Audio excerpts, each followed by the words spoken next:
Hello dear students, welcome to constant classes. तो last class में हमने प्लस आई इफेक्ट समझा था। हम इंडक्टिव इफेक्ट पढ़ रहे थे, जिसको प्लस आई इफेक्ट, जिसके दो टाइप्स थे, एक था प्लस आई इफेक्ट, एक था माइनस आई इफेक्ट। और हमने जो लास्ट क्लास में पढ़ा था वो था प्लस आई इफेक्ट। और हमने ये भी देखा था प्लस आई बोले तो इलेक्ट्रॉन डोनेटिंग और माइनस आई बोले तो इलेक्ट्रॉन विड्रॉइंग ग्रुप। करेक्ट। तो प्लस आई हम लास्ट क्लास में समझ चुके थे और आज की क्लास में हम पढ़ने वाले हैं minus I effect. Minus I effect. अब माइनस आई इफेक्ट का एक ऑर्डर है। अगर ये ऑर्डर हमें याद हो जाता है तो हमारे बहुत सारे क्वेश्चन माइनस आई इफेक्ट के वैसे ही बन जाएंगे। तो पहले हम इस ऑर्डर को समझने की कोशिश करते हैं, उसके बाद मैं ये ऑर्डर तुम लोगों को याद भी करवा दूंगा, है ना।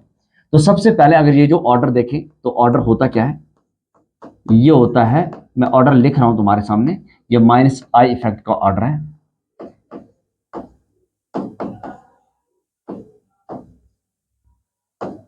ये माइनस आई इफेक्ट का ऑर्डर लिख रहा हूं मैं,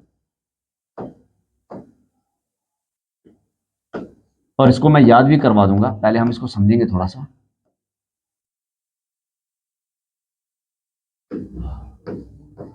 ये हो गया साइनाइड और ये होता है एसिड। COOH, इसको बोलते हैं एसिड।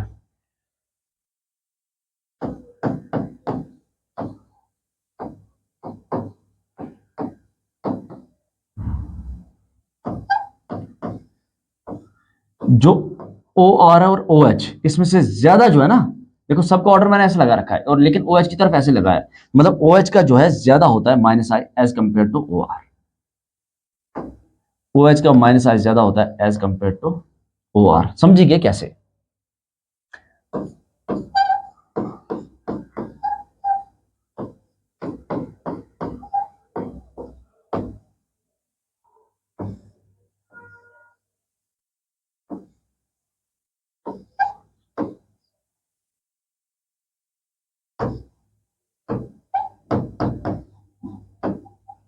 ये हमारे पास पूरा माइनस आई इफेक्ट का ऑर्डर लिखा हुआ है मैंने तुम्हारे सामने। अब ये ऑर्डर को समझते हैं और समझेंगे कैसे। देखो अगर यहां पे देखो माइनस आई है ना, माइनस आई इफेक्ट की बात कर रहा हूं। माइनस आई इफेक्ट बोले तो माइनस आई ग्रुप्स है ये, मतलब कौन से ग्रुप्स जो इलेक्ट्रॉन डेंसिटी को अपनी तरफ खींचेंगे, है ना। तो सबसे बढ़िया कौन खींच रहा होगा, NF3, और सबसे कम कौन खींच रहा होगा, ये, है ना। तो ये एक ऑर्डर है, इस ऑर्डर में अपन चलेंगे। तो सबसे ज्यादा अपनी तरफ इलेक्ट्रॉन डेंसिटी खींचेगा NF3। अब इसको समझते हैं कैसे कैसे। तो देखो अगर सबसे पहले यहां से समझने की कोशिश करें, ये वाला है ना, ये सबसे पहले यहां से समझो। देखो अगर यहां देखे ना, ब्रोमीन है, आयोडीन है, क्लोरीन है, फ्लोरीन है। तो तुम्हें एक बात पता होनी चाहिए कि जो जितना ज्यादा इलेक्ट्रॉन नेगेटिव होगा वो उतना ज्यादा खींचेगा अपनी तरफ इलेक्ट्रॉन डेंसिटी। करेक्ट। तो अगर ये हमें बेसिक पता है तो यहां पे हम देख सकते हैं, यह आयोडीन, यह ब्रोमीन, यह क्लोरीन और यह ब्रोमीन। अगर मैं तुम्हें बोलूं कि आयोडीन और ब्रोमीन में से बात करो, अगर मैं तुम्हें कहूं एक है आयोडीन और दूसरा है ब्रोमीन, तो जरा इन दोनों में से बात करो किसका माइनस आई ज्यादा। तो तुम्हें पता है इलेक्ट्रॉन नेगेटिव ज्यादा कौन, तो तुम्हें पता है ब्रोमीन ज्यादा इलेक्ट्रॉन नेगेटिव है कंपेयर टू आयोडीन। तो ब्रोमीन का माइनस आई होगा ज्यादा, ज्यादा खींचने की टेंडेंसी। और ब्रोमीन से भी ज्यादा इलेक्ट्रॉन नेगेटिव कौन है, क्लोरीन। और क्लोरीन से भी ज्यादा इलेक्ट्रॉन नेगेटिव कौन है, फ्लोरीन। तो फ्लोरीन की इलेक्ट्रॉन नेगेटिविटी ज्यादा होगी कंपेयर टू क्लोरीन, क्लोरीन की ज्यादा होगी ब्रोमीन से, और ब्रोमीन की ज्यादा होगी किससे, आयोडीन से। तो ये बात तो हमें बिल्कुल अच्छे से समझ आ गई, इसमें तो कोई दिक्कत वाली बात है ही नहीं। अब फ्लोरीन से भी ज्यादा होगी एसिड की, अब दिक्कत हो सकती है ना, कि अब तुम्हारा मन में डाउट आएगा कि फ्लोरीन तो सबसे ज्यादा इलेक्ट्रॉन नेगेटिव है, ये एसिड से पीछे कैसे रह गया, ये एसिड से पीछे कैसे रह गया। तो देखो ये जो एसिड है ना, आगे इसको ध्यान से देखो, ये कुछ इस टाइप का होता है, C double bond O OH। Correct. और यह है फ्लोरीन। अच्छा, fluorine being most electron negative, ज्यादा होना चाहिए था लेकिन नहीं है, इससे ज्यादा क्यों ना, एसिड है। क्यों, तो देखो एक तो एसिड में ये जो कार्बन है इसकी हाइब्रिडाइजेशन निकालो, तो इसकी हाइब्रिडाइजेशन क्या होती है, sp2 हाइब्रिड है। ठीक। एक तो ये sp2 हाइब्रिड है, उसके कारण भी थोड़ी सी इलेक्ट्रॉन नेगेटिविटी भी है, और ऊपर से इसके पास दो दो ऑक्सीजन भी है। एक तो sp2 हाइब्रिड है और दो दो ऑक्सीजन है, जिसके कारण ये एक ग्रुप है। तो ये ग्रुप जो है ना, ग्रुप फ्लोरीन से ज्यादा हो जाता है। फ्लोरीन अकेला है, भले ही सबसे ज्यादा इलेक्ट्रॉन नेगेटिव है, अकेला है, अकेले एटम के कंपैरिजन में। यहां पे एक तो इसका कार्बन sp2 हाइब्रिड और ऊपर से दो दो ऑक्सीजन, जिसके कारण होता क्या है कि इसकी इलेक्ट्रॉन नेगेटिविटी बढ़ जाती है, मतलब ये ज्यादा खींच लेता है, जिसके कारण होता है क्या है कि ये फ्लोरीन से ज्यादा खींच लेता है। तो इसका माइनस आई इफेक्ट होता है, फ्लोरीन से ज्यादा लगता है। अब कुछ डाउट आ रहा होगा मन में ये डाउट आ रहा होगा कि हमने तो ऐसा देखा है कि अगर एसिड वाटर में होता है ये तो वीकर माइनस आई होता है ना, कुछ ऐसा डाउट पड़ आ रहा होगा किसी ना किसी के दिमाग में। तो देखो अगर एसिड की बात करूं मैं, एसिड की बात करूं मैं वाटर में, वाटर बोले तो पोलर सॉल्वेंट में, तो जैसे एसिड को, इस एसिड को पोलर सॉल्वेंट में डालते हैं तो ये कन्वर्ट हो जाता है C double bond O minus, है ना, आयोनाइज हो जाता है। और जैसे ही ये आयोनाइज हुआ तो देखो इस पे चार्ज कौन सा आया, इस पे चार्ज आया माइनस चार्ज। और माइनस चार्ज मैंने तुम्हें लास्ट क्लास में बोला था, माइनस चार्ज वाले जो होते हैं मतलब इलेक्ट्रॉन डेंसिटी ज्यादा है, मतलब वो डोनेट करेंगे, मतलब जो डोनेट करेगा वो हमेशा प्लस आई शो करेगा। मतलब जैसे ही इसको वाटर में डालेंगे या पोलर सॉल्वेंट में डालेंगे, कोई सा भी पोलर सॉल्वेंट होता है, तो एसिड जो है ना माइनस आई तो छोड़ो, ये अब प्लस आई लगाएगा, बीकर माइनस आई की तो बात ही नहीं है, ये प्लस आई लगाएगा। लेकिन अगर पोलर सॉल्वेंट में बात नहीं कर रहे तो हम ऐसे अगर बात करेंगे, ये एसिड है और ये फ्लोरीन है, तो एसिड की जो इलेक्ट्रॉन मतलब खींचने की टेंडेंसी होगी वो फ्लोरीन से ज्यादा होगी। आई होप कि ये बात समझ आ रही होगी, है ना। बहुत इंपॉर्टेंट बात है, बहुत इंपॉर्टेंट बात, यहां पे डाउट्स क्रिएट होते हैं। तो अब डाउट क्रिएट ना हो, हमने ये समझा कि फ्लोरीन जो है वो कम होता है एसिड के कंपैरिजन में, एसिड ज्यादा खींच लेता है फ्लोरीन के कंपैरिजन में। और अगर एसिड वाटर के अंदर होगा तो ये तो माइनस आई नहीं होता, ये प्लस आई होता है, क्योंकि ये आयोनाइज हो जाता है, उसमें माइनस चार्ज आता है। माइनस चार्ज बोले तो इलेक्ट्रॉन डेंसिटी ज्यादा, और इलेक्ट्रॉन डेंसिटी ज्यादा बोले तो ये पुश करेगा electron towards carbon chain, correct. तो अब जरा यहां पे देखो, यह हमने सीखा, ये हमने सीखा और हम एसिड तक पहुंच गए। अब एसिड से ज्यादा कौन लगा रहा माइनस आई, साइनाइड। तो साइनाइड अगर तुम देखोगे ना, इसका फोटो कैसा होता है, साइनाइड का फोटो कैसा होता है ये हमें पता होना चाहिए, है ना। एग्जामिनर जो है ना वो ऐसे दिखेगा CN, तो ये जो है ना, ये ऐसा CN तुम्हें एक पेपर में लिखा हुआ मिलेगा, लेकिन तुम्हारे सामने इसका फोटो बिल्कुल ऐसे खुल के आ जाना चाहिए, राइट। अब ये कैसे दिखेगा, तो ये तुम्हारी मन की आंखों से दिखेगा पेपर में, हाँ, ऐसे नहीं तुम्हें बिल्कुल, मतलब एग्जामिनर ऐसे लिख के नहीं देगा, वो सिर्फ CN लिख के देगा। तो साइनाइड और एसिड में किसका माइनस आई ज्यादा, तो ऑब्वियसली साइनाइड का। अच्छा क्यों, क्योंकि साइनाइड के ये जो कार्बन की इलेक्ट्रॉन नेगेटिविटी है ना वो है sp, और इस वाले कार्बन की है sp2, और हमें पता है इलेक्ट्रॉन नेगेटिविटी किसकी ज्यादा होती है, sp की ज्यादा होती है sp2 से। तो अगर ये है इलेक्ट्रॉन नेगेटिव ज्यादा तो खींचेगा ज्यादा, खींचेगा ज्यादा तो माइनस आई ज्यादा। बात समझ आ रही है, बात समझ आ रही होगी, है ना। तो ऑब्वियस सी बात है कि इसका sp है तो ज्यादा माइनस आई लगाएगा। क्लियर हुई बात, क्लियर हुई बात। ओके, अब NO2 साइनाइड से भी ज्यादा किसकी है, NO2 की। ये कैसे, तो देखो इसको भी समझते हैं, इसको समझते हैं। बहुत बढ़िया बढ़िया कॉन्सेप्ट है, बहुत मजा आ जाएगा अगर एक बार सीरीज, और याद तो मैं वैसे ही करवा दूंगा, याद करने की टेंशन ना लो, वो मैं वैसे ही याद करवा दूंगा। हम क्या समझ रहे हैं कि साइनाइड से ज्यादा किसकी है, NO2 की। ऐसा कैसे हो गया, ऐसा कैसे, तो सुनना ध्यान से। जो NO2 का स्ट्रक्चर है, देखो N आगे कार्बन से जुड़ा हुआ है, और NO2 का जो स्ट्रक्चर होता है एक डबल बॉन्ड और एक ये कोऑर्डिनेट बॉन्ड होता है, करेक्ट। और ये जो कोऑर्डिनेट बॉन्ड है ना, कोऑर्डिनेट बॉन्ड बनता कैसे, तो ये नाइट्रोजन अपने दोनों इलेक्ट्रॉन किसको देता है, ऑक्सीजन को, तो ऑक्सीजन पे माइनस चार्ज और इस पे पॉजिटिव चार्ज होता है, तभी ये कोऑर्डिनेट बॉन्ड हुआ है ना। तो देखो अब यहां पे देखो, इस NO2 पे, साइनाइड पे कोई भी चार्ज नहीं है, लेकिन इस पे चार्ज है। कौन सा चार्ज है, पॉजिटिव चार्ज। पॉजिटिव का मतलब क्या है, पॉजिटिव का मतलब है कमी है, करेक्ट। कमी है तो कमी को दूर करेगा कैसे, सामने वाले कार्बन से खींच के, है ना, कार्बन चेन से खींचेगा। अगर कार्बन चेन से खींचेगा मतलब खींचने वाले ग्रुप को ही तो बोलते हैं माइनस आई इफेक्ट, खींचने वाले ग्रुप को ही तो बोलते हैं माइनस आई इफेक्ट। तो एक बात हमें यह पता होनी चाहिए कि न्यूट्रल से ज्यादा कौन खींचेगा, पॉजिटिव वाला, और न्यूट्रल से ज्यादा कौन देगा, लास्ट क्लास हमने सीखा नेगेटिव चार्ज, ठीक है। तो साइनाइड से ज्यादा कौन, NO2, क्यों, क्योंकि कोऑर्डिनेट बॉन्ड है, पॉजिटिव चार्ज है, एक पॉजिटिव भी है एक नेगेटिव भी है। तो पॉजिटिव है ना, भले एक नेगेटिव है लेकिन कुछ पॉजिटिव भी तो है। अगर कुछ पॉजिटिव है तो ज्यादा खींचेगा, न्यूट्रल के कंपैरिजन में ज्यादा खींचेगा, इसीलिए NO2 ज्यादा है साइनाइड से, करेक्ट। ओके, अब यहां देखो, ये तो ऑब्वियस सी बात है, साफ साफ दिख रहा होगा, NH3, है ना, NH3 प्लस, इस पे तो साफ साफ प्लस दिख रहा है, इस पे तो साफ साफ प्लस दिख रहा है ना, NH3 प्लस, NH3 प्लस, ये पॉजिटिव चार्ज है, ठीक है। और NO2, अब तुम लोग कहोगे देखो सर जी आप कह रहे थे कि NO2 पे प्लस चार्ज है ना, N पे प्लस चार्ज है, तो प्लस चार्ज तो इस N पे भी है। तो यहां पे क्या हो गया ऐसा कि NH3 ज्यादा है NO2 से। तो देखना बहुत सिंपल है इसका समझना। देखो यहां पे नाइट्रोजन में प्लस है, बिल्कुल है, यहां पे भी नाइट्रोजन प्लस है, बिल्कुल है, लेकिन यहां पे एक माइनस भी है। क्या यहां पे कोई माइनस है, नहीं, कोई माइनस वगैरह कुछ नहीं है, सिर्फ प्लस चार्ज है, मतलब कमी है, कमी ज्यादा है, और कमी ज्यादा है तो खींचेगा ज्यादा, खींचेगा ज्यादा तो माइनस आई इफेक्ट ज्यादा, माइनस आई इफेक्ट ज्यादा, है ना। और अभी मैंने तुम लोगों को समझाया था प्लस वाला ज्यादा खींचेगा कंपैरिजन टू न्यूट्रल। अब तुम कहोगे ये न्यूट्रल में यहाँ पे थोड़े बहुत नेगेटिव चार्ज भी है ना, एक तो प्लस भी है लेकिन नेगेटिव भी है, लेकिन यहाँ पे कोई नेगेटिव वगैरह कुछ भी नहीं है, इसीलिए ज्यादा माइनस आई इफेक्ट लगेगा। ओके, अगर इतनी बात समझ आ गई तो एक और देखो, अब NR3। ओके, अब इसके बारे में मैं अभी बताता हूँ। और ये रहा NF3। सबसे पहले NF3 को समझ लेते हैं, तो इसके बारे में बताता हूँ, NR3 के बारे में भी बताता हूँ। सबसे पहले NF3 के बारे में समझ लेते हैं, ठीक है। तो देखो NF3 की अगर मैं बात करूं ना, NF3 सुनना ध्यान से, NF3 पॉजिटिव। एक बात बताओ, नाइट्रोजन पॉजिटिव भी है, ठीक है। नाइट्रोजन और फ्लोरीन में ज्यादा इलेक्ट्रॉन नेगेटिव कौन? तो आंसर है fluorine, correct. Fluorine being most electron negative क्या करेगा, और ऊपर से इस पे पॉजिटिव चार्ज, मतलब ये इस पे पॉजिटिव, ये नाइट्रोजन से दूर करेगा इलेक्ट्रॉन्स, मतलब पॉजिटिव ज्यादा हो जाएगा, है ना। बहुत ज्यादा कमी हो जाएगी, बहुत ज्यादा कमी होगी तो इसके पास मजबूरी है कि बहुत ज्यादा खींचना पड़ेगा इसको कार्बन चेन से। ज्यादा खींचेगा तो सबसे ज्यादा माइनस आई इफेक्ट लगाएगा NF3 पॉजिटिव, करेक्ट। अब एक रह गया है ना, एक कॉन्सेप्ट रह गया कि अब इसका क्या करें। NR3 कैसे आ गया ये बीच में?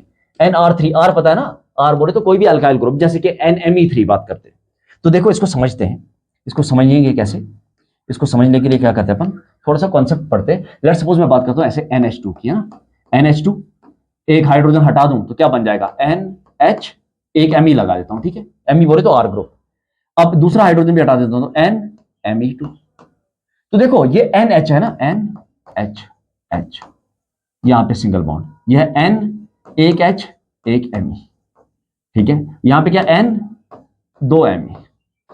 अब बहुत ध्यान से देखो होगा क्या, देखो अब अगर मैं बात करूं यहां पे, तो इस पे दोनों हाइड्रोजन है, ठीक है। तो हाइड्रोजन और नाइट्रोजन में अगर देखा जाए तो ज्यादा कौन खींचेगा, तो देखो हाइड्रोजन जो है वो इसको इलेक्ट्रॉन नहीं दे पाएंगे, इतने इतना ज्यादा नहीं। क्यों? क्योंकि यहाँ पे Me लगा है। हमें कंपैरिजन देखो, यहाँ पे एक हाइड्रोजन हट के Me आ गया, और Me हमें पता है ये इलेक्ट्रॉन डेंसिटी बढ़ाएगा नाइट्रोजन पे, ठीक है। यहाँ पे दो Me आ गए, ये भी इलेक्ट्रॉन डेंसिटी नाइट्रोजन पे बढ़ाएंगे, राइट। लेकिन अगर मैं क्या करूं, एक Me और जोड़ दूं, Me और Me, देखो है ना, और एक बॉन्ड ये, तो देखो नाइट्रोजन ने यहां भी 3 बॉन्ड बना रखे हैं, यहां भी 3 बॉन्ड, यहां भी 3 बॉन्ड, न्यूट्रल है। लेकिन जैसे यहां देखो तो ये एक आगे कार्बन चेन से जुड़ा हुआ है और 3 Me जुड़े हुए हैं, तो 4 बॉन्ड बना लिए, और नाइट्रोजन एक बॉन्ड ज्यादा हो गया, एक बॉन्ड ज्यादा हुआ तो कौन सा चार्ज आ गया, पॉजिटिव चार्ज। अब जैसे ही पॉजिटिव चार्ज आया तो इस पे कमी हो गई, है ना, इस पे कमी होगी। अब देखो कैसे समझे, कमी कैसे होगी, अभी भी डाउट आ रहा होगा ये कमी कैसे होगी, है ना। तो 3 Me है, 3 Me मिलकर ज्यादा देने चाहिए, जैसे ये इसको दे रहा है, ये भी दे रहा है, तो 3 Me मिलकर ज्यादा देने चाहिए, तो कमी तो होनी नहीं चाहिए। लेकिन पॉजिटिव चार्ज के कारण क्या आ गई, कमी। और मैंने तुम्हें बोला था अगर पॉजिटिव चार्ज आए तो न्यूट्रल से ज्यादा खींचेगा, और अगर नेगेटिव चार्ज आए तो न्यूट्रल से ज्यादा देगा। अब कैसे, इसको थोड़ा सा और समझते हैं, थोड़ा सा और, ताकि ये डाउट बिल्कुल क्लियर हो जाए तुम लोगों का। देखो एक कॉन्सेप्ट होता है, तुम लोगों को अगर पता होगा कि इलेक्ट्रॉन नेगेटिविटी, अच्छा एक हमने पता है हाइब्रिडाइजेशन, एक होता है sp3, एक होता है sp2, और एक होता है sp। जब हाइब्रिडाइजेशन होता है sp3 तो बॉन्ड एंगल होता है 109 पॉइंट कुछ, है ना, 109 मान लेते हैं। जब sp2 होता है तो बॉन्ड एंगल होता है 120, और जब sp होता है तो बॉन्ड एंगल होता है 180 डिग्री। सही है। अब यहां देखो जब sp है तो परसेंटेज s कैरेक्टर जो है ना वो 50% है, मतलब परसेंटेज s ज्यादा है। जैसे बॉन्ड एंगल कम हुआ परसेंटेज s कैरेक्टर भी कम हुआ, है ना, 33.3%। यहां पे एस कैरेक्टर है 25%, बॉन्ड एंगल और कम, परसेंटेज एस कैरेक्टर और कम। और हमें पता है इलेक्ट्रॉन नेगेटिविटी किसकी ज्यादा होती है, sp की, उसके बाद sp2 की, उसके बाद sp3 की, करेक्ट। और अगर बॉन्ड एंगल देखें तो बॉन्ड एंगल भी किसका ज्यादा है, sp का 180, sp2 का कितना 120, और sp3 का 109, राइट। तो अगर हम देखें तो मैं ऐसा कह सकता हूं कि electronegativity is directly proportional to s character and s character is directly proportional to bond angle, कह सकता हूं कि नहीं, मतलब जिसका बॉन्ड एंगल ज्यादा उसका एस कैरेक्टर ज्यादा। अच्छा ये देखो एस कैरेक्टर जो होता है ना, एस कैरेक्टर बोले तो स्फेरिकल नेचर, बोले तो मोटापा, है ना, बोले तो सर्कुलर नेचर।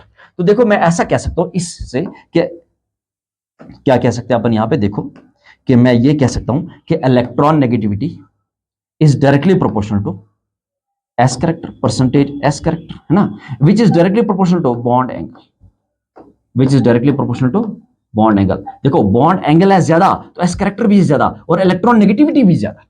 बॉन्ड एंगल हुआ थोड़ा सा कम, एस कैरेक्टर भी कम हुआ, बॉन्ड एंगल और कम, एस कैरेक्टर और कम, है ना। 25% है यहाँ पे एस कैरेक्टर, यहाँ पे 33% है एस कैरेक्टर, यहाँ पे है कितना, यहाँ पे 50% एस कैरेक्टर।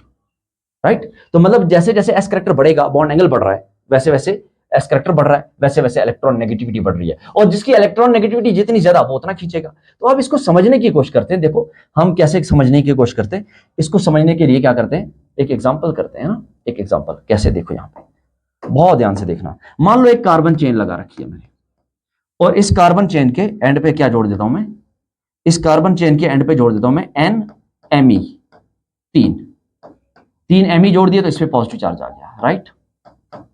और एक और कार्बन चेन लगा लेते हैं हम यहाँ पे, एक और कार्बन चेन लगा लेते हैं, 1 2 3 कार्बन यहाँ भी लगा दिए, लेकिन यहाँ पे नाइट्रोजन लगाया। अब एमई की जगह यहाँ पे मैं जोड़ देता हूँ H, हाइड्रोजन। यहाँ पे भी जोड़ दिया मैंने हाइड्रोजन, यहाँ पे भी जोड़ दिया मैंने हाइड्रोजन, और इस पे पॉजिटिव चार्ज लगाते हैं, ठीक है। ओके, अब एक बात थोड़ा सा ध्यान देना, यहाँ पे देखो, यहाँ पे इस नाइट्रोजन पे 3 एमई है, एक एमई, दूसरा एमई, तीसरा एमई, और यहाँ पे हाइड्रोजन, ठीक है। अब इन दोनों में से बल्कि ग्रुप कौन, तो हमें पता है हाइड्रोजन का तो बिल्कुल ही बल्कीनेस कुछ भी नहीं होता, छोटा एटम है ना, लेकिन एमी थोड़ा सा बड़ा एटम होता है, करेक्ट। तो इसका जो है बल्कीनेस हो जाएगा, बल्कीनेस होगा तो ये इसके साथ हल्का सा रिपल्शन करेगा, इसके साथ क्या करेगा, हल्का सा रिपल्शन करेगा। अगर इसके साथ हल्का सा रिपल्शन करेगा तो जो थीटा है बोले तो बॉन्ड एंगल है वो बढ़ जाएगा, राइट। अगर इसका बॉन्ड एंगल बढ़ गया तो यहां पे देखो, क्या ये इसके साथ रिपल्शन करेगा, आंसर है नहीं, ये इतनी रिपल्शन नहीं कर पाएगा, क्योंकि यहां पे हाइड्रोजन है, तो थीटा इसके रेस्पेक्ट में इसका थीटा होगा कम। और हमने अभी अभी देखा, थीटा बोले तो बॉन्ड एंगल, थीटा बोले तो बॉन्ड एंगल, जिसका बॉन्ड एंगल है ज्यादा, जिसका बॉन्ड एंगल है ज्यादा, उसका एस कैरेक्टर भी ज्यादा, तो मतलब इसके पास एस कैरेक्टर भी होगा ज्यादा, मतलब इसकी इलेक्ट्रॉन नेगेटिविटी भी होगी ज्यादा। अगर इसकी इलेक्ट्रॉन नेगेटिविटी है ज्यादा तो ये खींचेगा भी ज्यादा, तो मतलब -I भी लगाएगा ज्यादा, मतलब NMe3 का जो होगा ना, Me3+ का -I ज्यादा होगा, किसके कंपैरिजन में, NH3+ के कंपैरिजन में। और यही बिल्कुल हमने ऑर्डर में भी लिखा था। बात समझ आई। ये डाउट रहता है कि Me है 3, ये तो देंगे इलेक्ट्रॉन, लेकिन आप तो कह रहे हो खींचेगा, तो आप समझ आया कैसे खींचा, है ना। बहुत बढ़िया कॉन्सेप्ट है ये, बहुत बढ़िया कॉन्सेप्ट, बहुत जबरदस्त कॉन्सेप्ट है कि NMe3 ने कैसे खींचा। क्यों, क्योंकि यहां पे थीटा बढ़ गया, परसेंटेज एस कैरेक्टर बढ़ गई, इलेक्ट्रॉन नेगेटिविटी बढ़ गई, तो खींचने की टेंडेंसी बढ़ गई, है ना। तो मतलब -I ज्यादा लगाएगा। बात समझ आ रही है। और यहां पे NH3 के कंपैरिजन में क्यों, तो ये भी समझ आ गया होगा, क्योंकि यहां पे रिपल्शन कम, रिपल्शन कम तो बॉन्ड एंगल कम, है ना। तो बॉन्ड एंगल कम तो परसेंटेज एस कैरेक्टर कम, इलेक्ट्रॉन नेगेटिविटी कम, तो इसके रेस्पेक्ट में ये कम खींचेगा। लेकिन है दोनों पॉजिटिव, तो न्यूट्रल के कंपैरिजन में दोनों ज्यादा खींचेंगे, तो दोनों का -I का ऑर्डर हमारे पास आ गया, बहुत तगड़ा सा, है ना, बहुत तगड़ा ऑर्डर आ गया। कैसे, देखो हमने देखा अभी Me3 मतलब R ग्रुप इज Na, तो सबसे पहले NF, फिर NR3, NH3, फिर NO2, फिर साइनाइड, फिर एसिड, फिर ये वाला। ओके, अब ये एक रह गया, है ना, OR और OH, तो इसको भी समझ लेते हैं, OR और OH, सुनना ध्यान से, ये है OR और ये है OH। अच्छा, हमने ये देखा कि -I OH का ज्यादा होगा, क्यों, अब अपने आप तुम्हें आंसर आ रहा होगा। देखो इसके साथ एक अल्काइल ग्रुप जुड़ा है, तो अल्काइल ग्रुप क्या करेगा, क्या अल्काइल ग्रुप इस पे इलेक्ट्रॉन की कमी होने देगा, ऑक्सीजन की तरफ इलेक्ट्रॉन ज्यादा होंगे, कमी नहीं होने देगा, ये इसको दे देगा। लेकिन हाइड्रोजन जो है ना, हाइड्रोजन तो इतना बड़ा एटम है ही नहीं, ये इतना, इसका इंडक्टिव वैसे भी 0 होता है, तो मतलब ये क्या ही इसको देगा इलेक्ट्रॉन डेंसिटी, तो ये इलेक्ट्रॉन डेंसिटी इसको नहीं दे पाएगा, इसीलिए ये आगे से इलेक्ट्रॉन डेंसिटी खींचेगा, राइट। ये आगे से कार्बन चेन से इलेक्ट्रॉन डेंसिटी खींचेगा, और इसको आगे से इलेक्ट्रॉन लेने की कोई जरूरत नहीं है। क्यों, क्योंकि इसके पास आर ग्रुप ने इलेक्ट्रॉन डेंसिटी आगे बढ़ा दी, इसलिए इसका -I जो होता है कम होता है, इसका -I ज्यादा होता है। क्यों ज्यादा होता है, क्योंकि इसको इलेक्ट्रॉन्स की जरूरत है, ये आगे से खींच लेगा।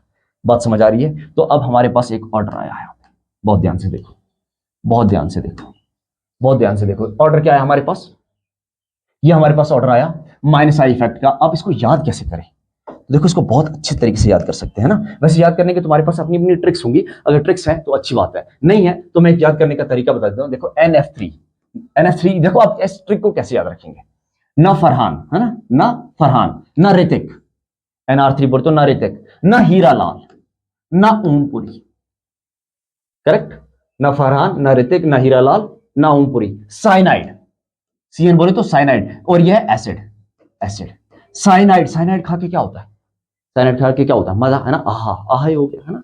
तो साइनाइड, आहा बोले तो एसिड, ना फरहान, ना ऋतिक, ना हीरालाल, ना ओमपुरी, साइनाइड, आहा, खत्म। एक लाइन याद होगी, एक लाइन। अब देखो नेक्स्ट, फादर कलेक्टर, बेटा इंस्पेक्टर, फादर कलेक्टर बेटा इंस्पेक्टर और दारू, ओ एच बोले तो अल्कोहल, अल्कोहल बोले तो दारू, करेक्ट, और ओ आर है ना, और दारू में से किसका माइनस साइज ज्यादा, और का कि दारू का, दारू का, क्यों, क्योंकि ओ आर है, ये आर ग्रुप, इसमें इलेक्ट्रॉन डेंसिटी ज्यादा बढ़ा देगा, आगे से इलेक्ट्रॉन खींचने की जरूरत ही नहीं है। लेकिन ओ एच है यहाँ पे, तो एच जो है ना वो कम इलेक्ट्रॉन इसको दे पाएगा, इसको आगे से इलेक्ट्रॉन खींचने की जरूरत है, तो इसका माइनस साइज ज्यादा होगा। तो हमें इतना याद हो गया, ना फरहान, ना ऋतिक, ना हीरालाल, ना ओमपुरी, साइनाइड, फादर कलेक्टर बेटा इंस्पेक्टर और दारू। अल्काइन, करेक्ट, अल्काइन अमीन, अल्काइन अमीन बेंज इन, बस खत्म, अल्काइन अमीन बेंज इन। तो ये होगा हमारे पास पूरा का पूरा माइनस आई इफेक्ट का ऑर्डर।